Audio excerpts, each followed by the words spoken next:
Buenos días con todos, estimados estudiantes.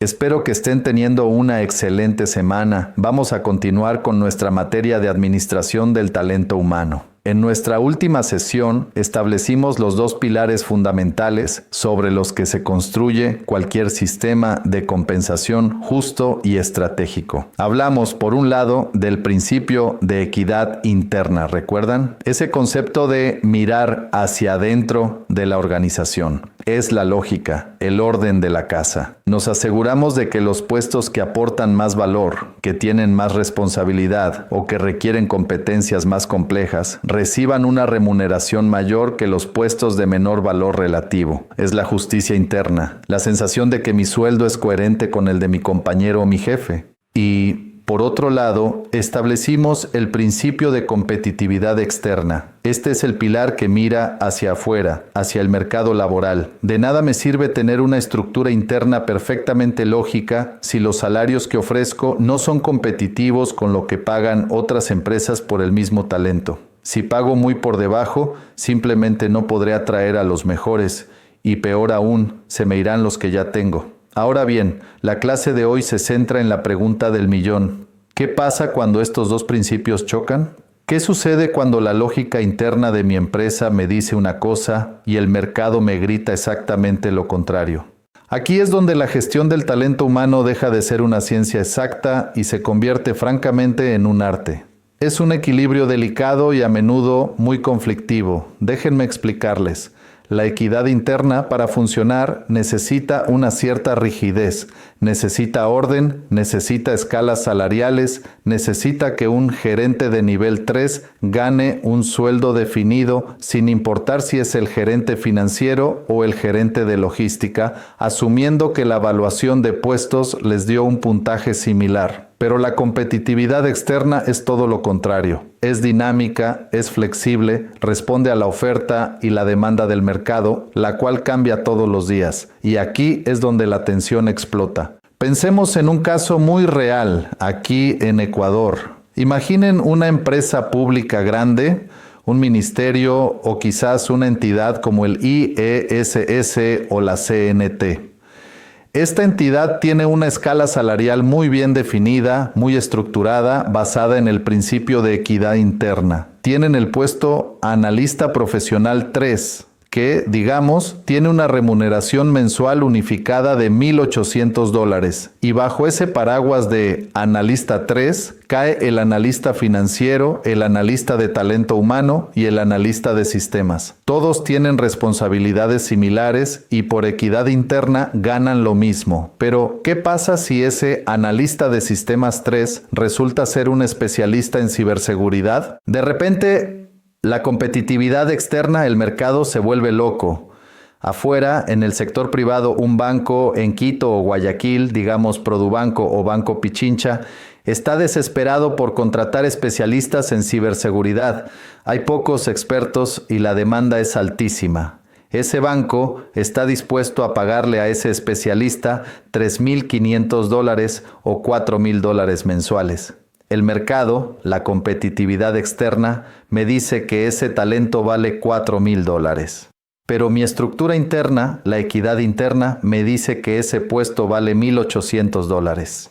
¿Qué hago como gerente de talento humano del sector público? Si le subo el sueldo a $4,000 para retenerlo, ¿qué mensaje le estoy dando al analista financiero que tiene el mismo nivel de responsabilidad, analista 3, y que quizás lleva 10 años en la institución? Acabo de destruir la equidad interna. El clima laboral se vuelve corrosivo. La gente sentirá que hay injusticia, favoritismo, y la desmotivación será total. Pero si no hago nada y me aferro a mi escala salarial, ese especialista en ciberseguridad se irá el próximo viernes. Perderé talento clave. Este dilema, estimados estudiantes, es el pan de cada día en la gestión de la compensación y se magnifica exponencialmente en el sector público. ¿Por qué es tan difícil para el sector público manejar esto? Por dos razones fundamentales. Primero, los presupuestos fiscales. El dinero público no es flexible, está definido políticamente, aprobado en una asamblea y tiene un fin social. No es como una empresa privada que puede decidir reinvertir ganancias en salarios estratégicos.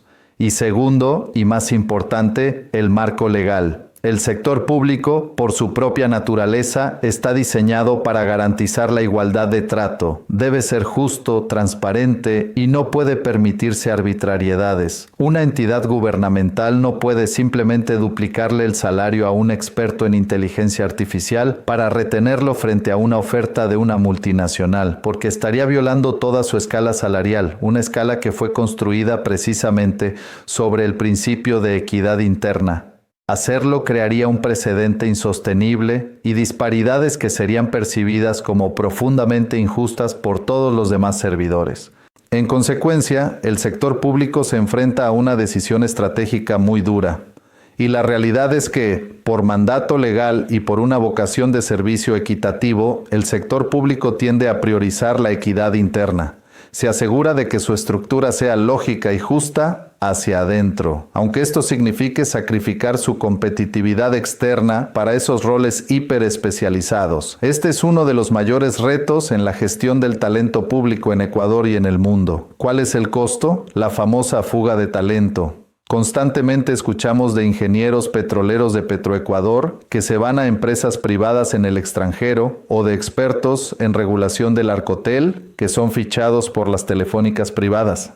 Es el resultado directo de esta tensión. Y profundicemos un poco más en las consecuencias reales de esta decisión. No es solo que el talento se va al sector privado. A veces lo que ocurre es un canibalismo dentro del propio sector público. Como todas las entidades están atadas a la misma escala, pero algunas tienen quizás mayor urgencia estratégica o un poco más de flexibilidad presupuestaria para contratos temporales, se empiezan a robar el talento entre ministerios. Un experto en contratación pública muy bueno del Ministerio de Obras Públicas es tentado por el Ministerio de Salud para un proyecto específico, no con un mejor sueldo de la escala, pero quizás con un contrato de servicios profesionales, un contrato de consultoría que no está atado a la escala. ¿Y qué genera esto? Genera otra forma de inequidad. Tienen a dos personas sentadas una al lado de la otra haciendo un trabajo similar.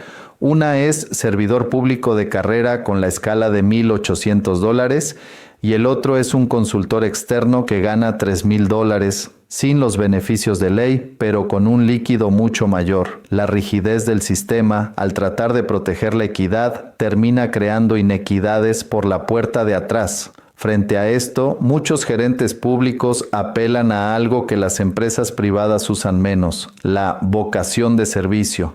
Le dicen a ese ingeniero, a ese médico especialista, usted no está aquí por el dinero, usted está aquí para servir al país. Y si bien la vocación de servicio es un motivador increíblemente poderoso, la realidad cotidiana se impone. La vocación no paga la hipoteca, ni la pensión del colegio de los hijos, ni el supermercado. Es un argumento que se desgasta muy rápido cuando el mercado te ofrece el doble. Pensemos en la gran campaña de transformación digital del gobierno. Se quiere digitalizar el registro civil, implementar la telemedicina en el IESS, mejorar la recaudación en línea del SRI. Para eso se necesita el mejor talento en desarrollo de software, en experiencia de usuario, UX/UI, en ciencia de datos. ¿Saben cuánto gana un buen científico de datos en el mercado privado ecuatoriano? Pensemos en empresas que viven de eso como las fintech, Kushki, Deuna o los grandes bancos. Ganan salarios que compiten a nivel regional. El sector público, con su escala de analista profesional, simplemente no puede entrar en esa conversación. Y aquí viene la paradoja estratégica más grande. Por ahorrar dinero en el corto plazo, al no pagar el salario de mercado de $4,000 por ese experto en ciberseguridad y pagarle solo $1,800, la entidad pública cree que está siendo fiscalmente responsable. Pero, ¿cuál es el costo real de no tener a ese experto? ¿Cuánto le cuesta al país una sola caída del sistema del CRI en pleno día de vencimiento de declaraciones? ¿Cuánto cuesta una brecha de seguridad y el robo de datos de millones de ecuatorianos del registro civil? El ahorro en la nómina es diminuto comparado con el riesgo catastrófico que se asume por no tener el talento adecuado. Ese es el verdadero costo de priorizar la equidad interna de forma tan rígida sobre la competitividad externa. Este dilema histórico, esta lucha entre ser justo por dentro y competitivo por fuera, sumado a un pasado en Ecuador donde teníamos una gran dispersión salarial, inequidades gigantescas entre entidades y los famosos sueldos dorados en ciertas instituciones. Todo eso es precisamente lo que obligó al Estado ecuatoriano a crear un sistema para intentar manejar este conflicto. Bien, para dar por terminada la sesión del día de hoy, les quiero recordar que deben revisar todas las actividades que se encuentran cargadas en el aula virtual y deberán realizarlas en el tiempo establecido. No se olviden que uno de los requisitos para aprobar el curso es que deben tener todas las actividades completas. Una vez más, quiero indicarles que en el caso de tener alguna duda sobre la clase, pueden realizar sus preguntas al agente virtual de la materia. El enlace que los llevará directamente a conversar con el agente se encuentra cargado en la plataforma virtual en el apartado de la información general del curso.